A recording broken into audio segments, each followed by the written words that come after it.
नमस्कार, जय महाराष्ट्र. मी सुषमा जयवंत. रोज माझ्या अंगात काही ना काहीतरी उत्साह भरलेला असतो. तर आज एक मुद्दा मी बघितला की यूपी वाल्यांना तुम्ही जर मराठी येत नसेल तर गाडी चालवून देणार नाही. मान्य आहे, खूप छान.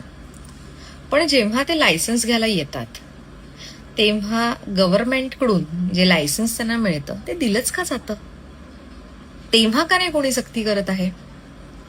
दुसरा प्रश्न, भैया जेव्हा भाजी विकत असतो किंवा रिक्षावाल्यात असतो, तुम्ही यहाँ पे आओगे क्या, ये भाजी कितने में दी, हे बोलणारा मराठी माणूस आहे ना, त्याला तुम्ही पहिली सक्ती करा की तुम्ही स्वतः पहिले मराठीमध्ये बोला.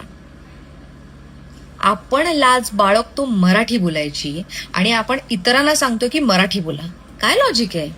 मराठी माणसाचा प्रत्येक मुलगा, तुम्ही किती आपल्या मुलांना मराठी माध्यमात शिकवायला पाठवा, नाही करत आहात ना?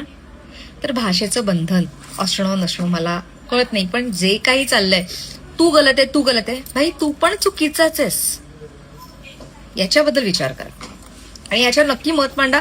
मी नक्कीच डिस्कस करेन. थँक्यू.